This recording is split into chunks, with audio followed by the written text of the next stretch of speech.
It's good to be back at the State Department. Tony, if I may start by saying this, you're one of the finest men I've ever known in any undertaking, for one important reason. You're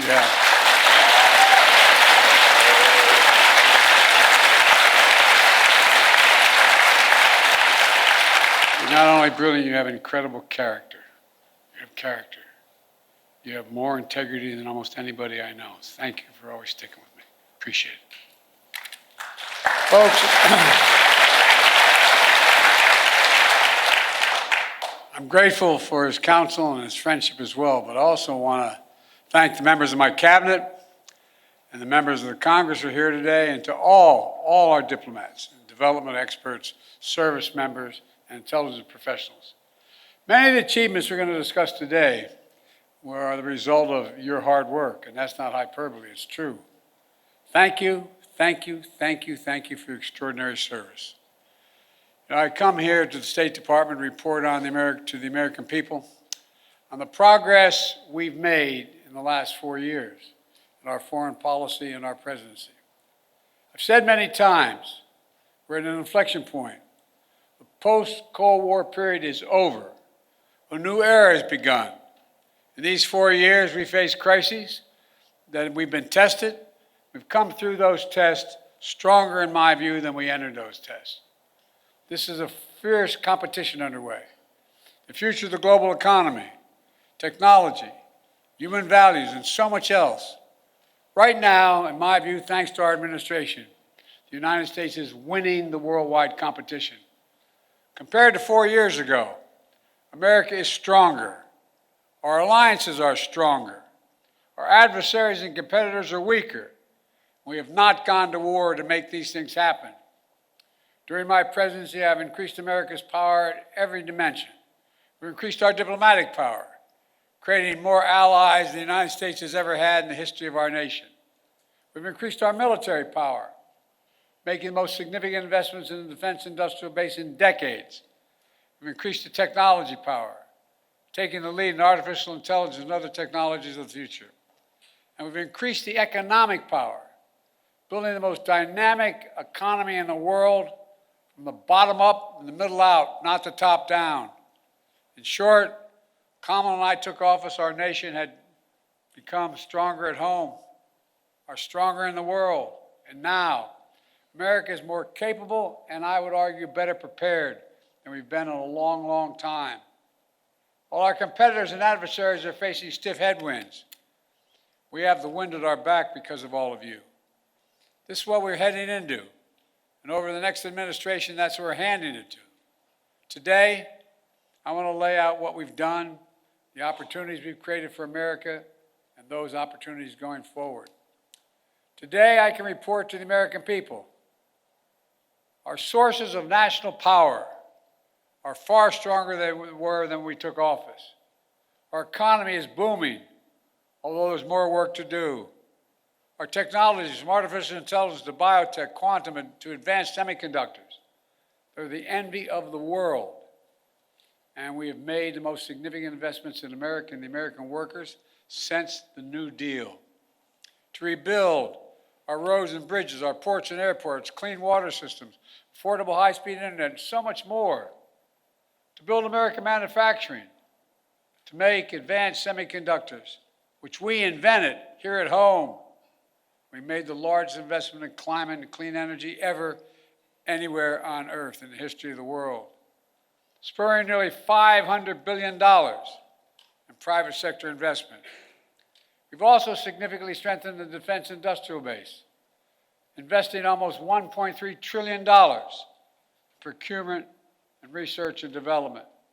In real dollars, that's more than America did in any 4-year period during the Cold War.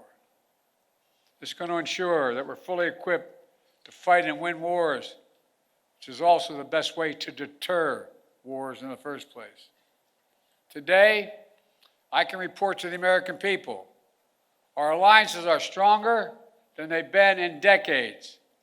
NATO is more capable than it's ever been, and many more of our allies are paying their fair share.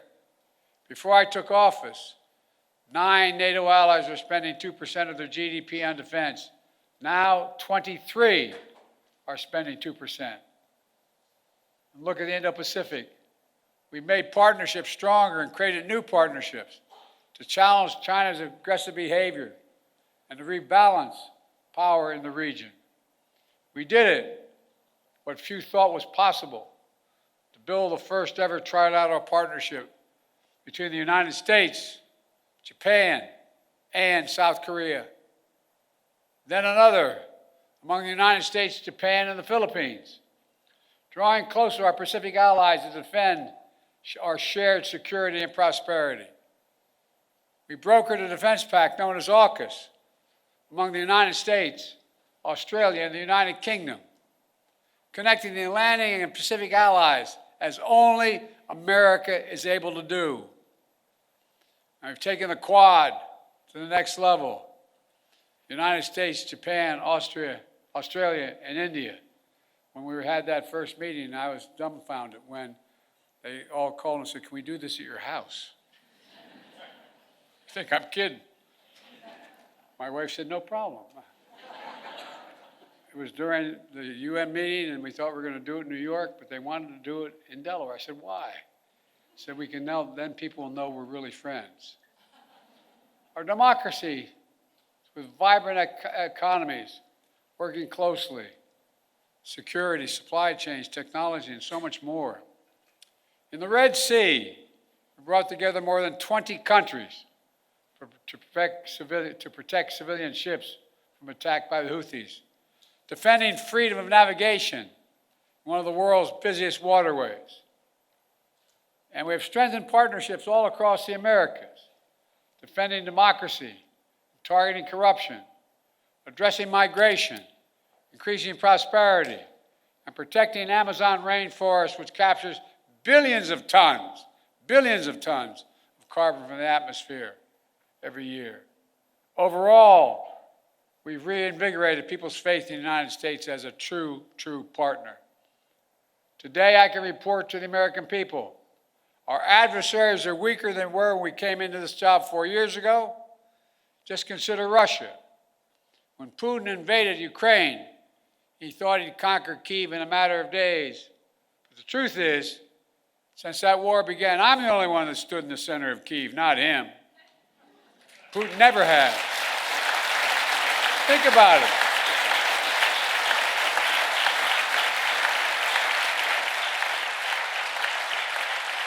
It was a long train ride, but I'm the only commander-in-chief to visit a war zone not controlled by U.S. forces.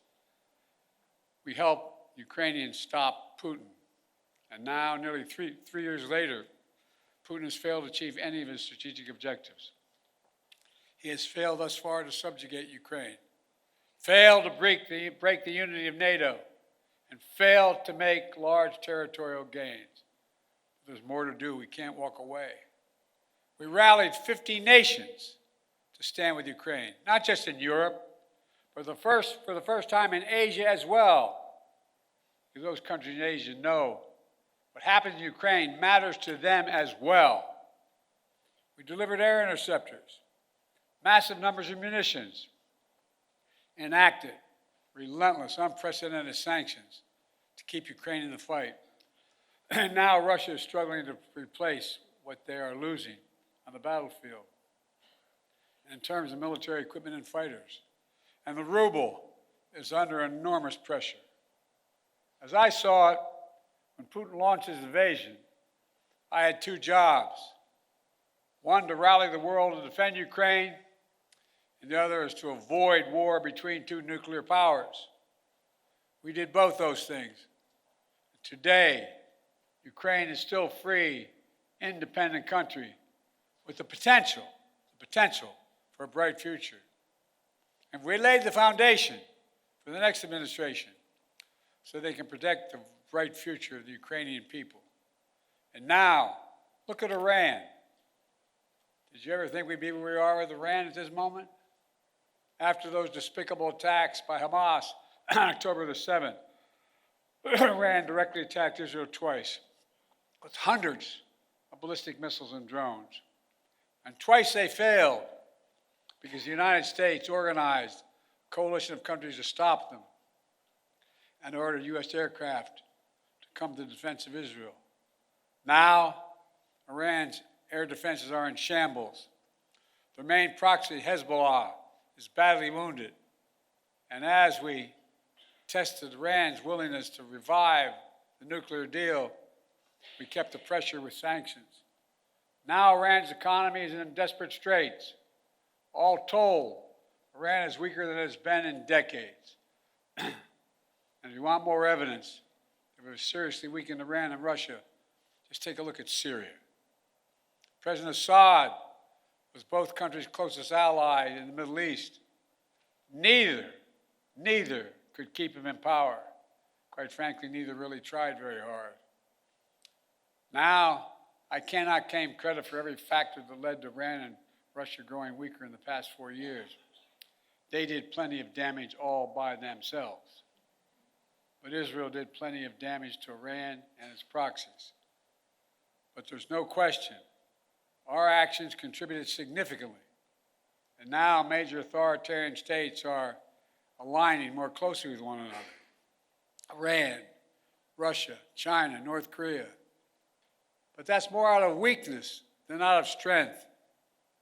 So as the new administration begins, the United States is in a fundamentally stronger position with respect to these countries than we were 4 years ago. Today, I can report to the American people we're in a better strategic position in the long-term competition with China than we were when I took office.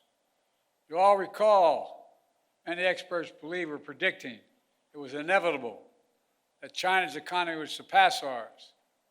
According to many predictions, that would happen by the year 2030 or shortly thereafter. But we in this room said no. If we make the investments in ourselves, if we protect our workers and technologies, that will not happen. Now, according to the latest predictions, on China's current course, they will never surpass us, period. I met one-on-one with President Xi in consequential summits. He and I have always been direct and straightforward with each other.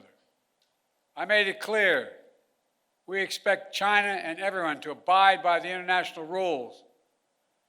And so we stood up against unfair trade practices, taking action when China dumped subsidized goods, incredibly subsidized, on our markets to undercut our workers. We imposed target tariffs in critical sectors like cars, steel, and semiconductors, rather than across-the-board tariffs. We imposed historic export controls on investments, restrictions, to ensure that China cannot use the most advanced technology and sensitive data against us.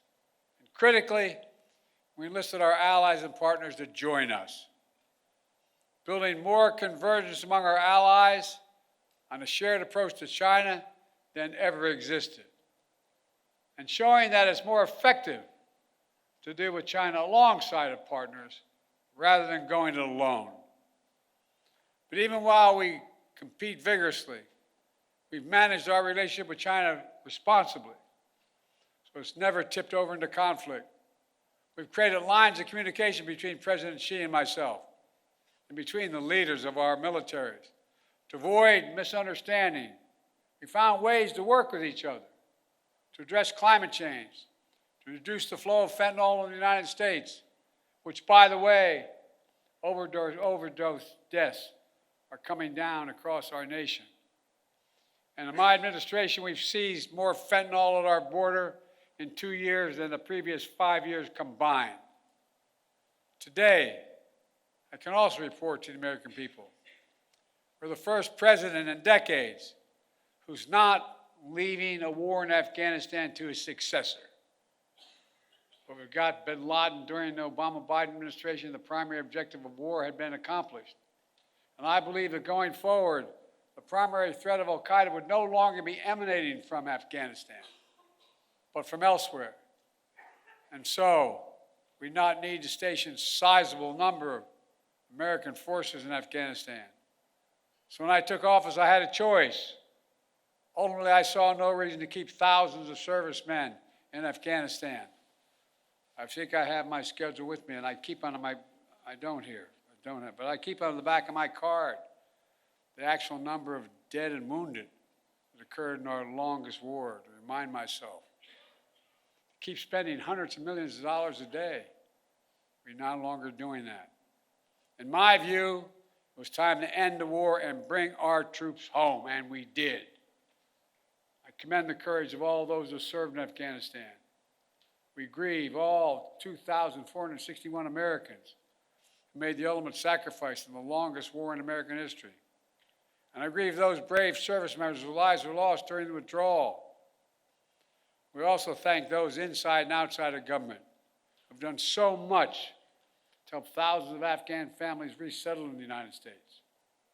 Remember, critics said if we ended the war, it would damage our alliances and create threats to our homeland from foreign-directed terrorism out of a safe haven in Afghanistan.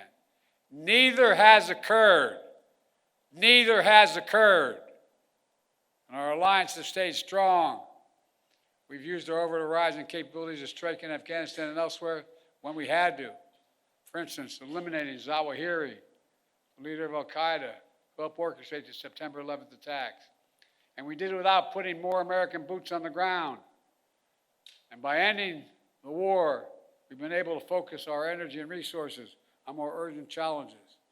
There is nothing, I can tell you from my conversations with both Xi and Putin, nothing our adversaries and competitors like Russia and China would have liked more than seeing us to continue to be tied down in Afghanistan for another decade. For all those reasons, ending the war was the right thing to do, and I believe history will reflect that. And from the moment I entered office, I also worked to free as many Americans as possible being held hostage or wrongfully detained overseas. We brought home more than 75 Americans by last count. In some cases, it took months, even years of effort, like the prisoner swap with Russia over the past summer. A feat of diplomacy involving many of you and involving multiple countries who joined complex negotiations at our request.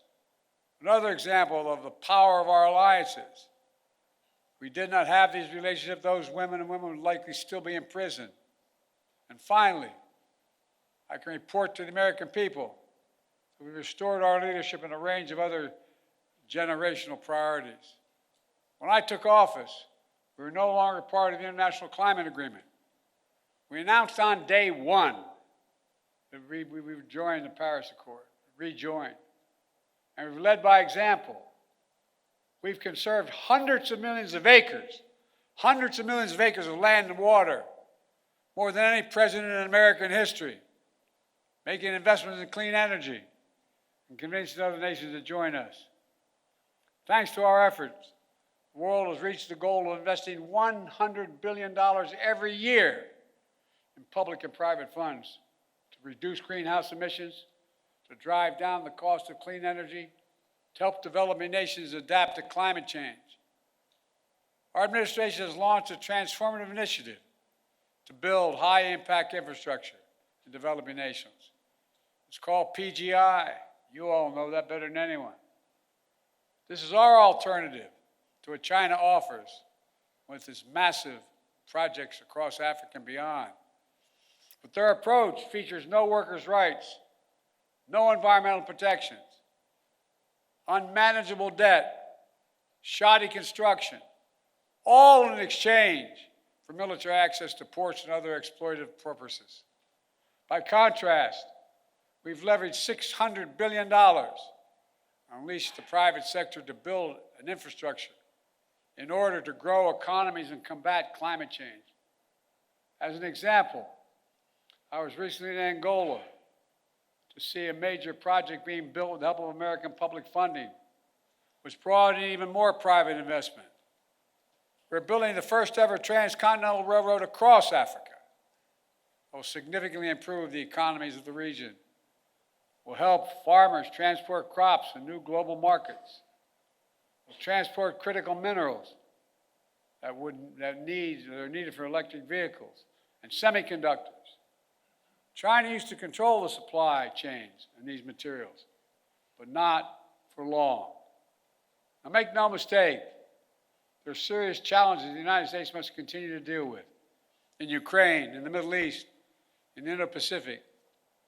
Must keep the pressure on the Houthis, who are attacking ships in the Red Sea, launching missiles at Israel, and firing at American forces. Must deter North Korea as they rattle their saber and draw closer to Russia. And new challenges will certainly emerge in the months and years ahead. But even so, it's clear my administration is leaving the next administration with a very strong hand to play. And we're leaving them in America with more friends and stronger alliances, whose adversaries are weaker and under pressure. An America that once again is leading, uniting countries, setting the agenda, bringing others together behind our plans and visions.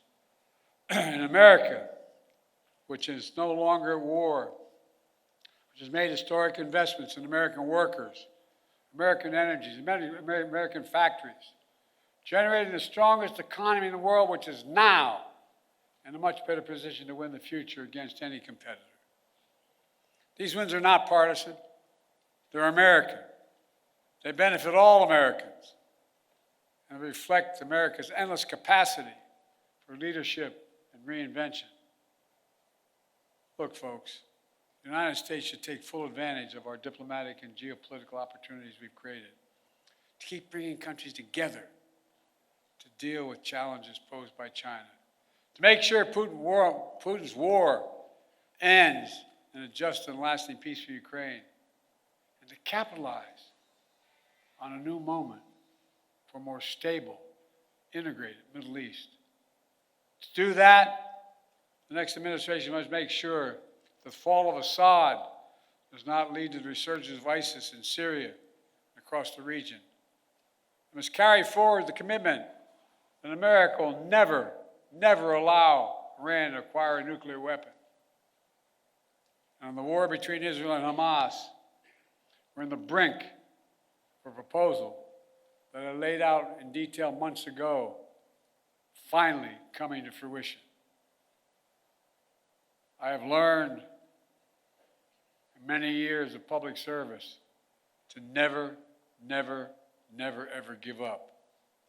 So I spoke to Prime Minister of Israel yesterday. I spoke to Emir of Qatar today. I look forward to speaking with President Sisi soon. We're pressing hard to close this. The deal we have structured would free the hostages, halt the fighting, provide security to Israel, and allow us to significantly surge humanitarian assistance to the Palestinians who've suffered terribly in this war that Hamas started. They've been through hell. So many innocent people have been killed. So many communities have been destroyed. The Palestinian people deserve peace and the right to determine their own futures. Israel deserves peace and real security. And the hostages and their families deserve to be reunited. And so we're working urgently to close this deal. And as we deal with immediate challenges, in my view, we have to look to the future.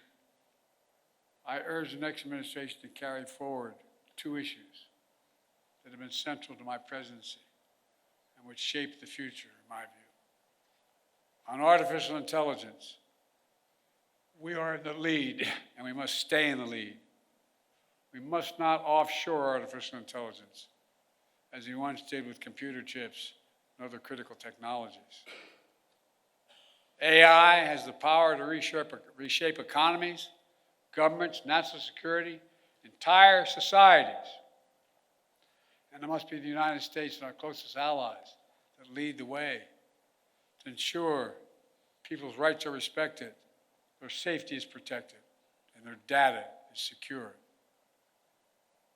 And likewise, clean energy transition will race ahead in years to come. I know in some incoming administration, some in the incoming administration, are skeptical about the need for clean energy. They don't even believe climate change is real. I think they come from a different century. They're wrong. They are dead wrong. It's the single greatest existential threat to humanity. The clean energy transition is already happening. China is trying to dominate the clean energy, manufacturing, critical materials, supply chains. They want to capture the market of the future and create new dependencies. The United States must win that contest, and we will shape the global economy and the planet for decades to come. Let me close with this. Like many of you, I've dedicated a significant portion of my career to our nation's foreign policy. As chair of the Foreign Relations Committee as a senator, vice president for 8 years, and now president of the United States, I put together one of the most competent foreign policy teams, I would argue, in American history, sitting in this room and before my eyes. Throughout my career, the world has undergone tremendous change. But certain things have always held true. At our best, America leads not only by the example of our power, but the power of our example. In the past 4 years, we've used that power, not to go it alone, but instead to bring countries together, to increase shared security and prosperity, to stand up to aggression, and to solve problems through diplomacy wherever possible, and to relentlessly defend democracy, civil rights, and human rights. Because that's who we are. That's who we are. You've heard me say it many times before. We're the only country on earth founded on idea. Every other country is founded on geography, religion, ethnicity, or some other unifying factor. But America was built on an idea, literally, not figuratively. That idea was all women and men are created equal. The idea that has inspired the world for 250 years and counting. We're always reaching to do better, always looking to the future, and at our best, always seeking progress for our people and for people everywhere. It's been the honor of my life to serve as your president. Today, I'm optimistic about our future, as optimistic as I've ever been. Just have to remember who in the hell we are. You've heard me say it many times. We're the United States of America, for God's sake. There is nothing beyond our capacity if we do it together and commit to it. Nothing. So thank you all for all you've done. I hope many of you are going to be staying in the next administration to keep this moving. May God bless you all, and may God protect our troops. Thank you, thank you, thank you.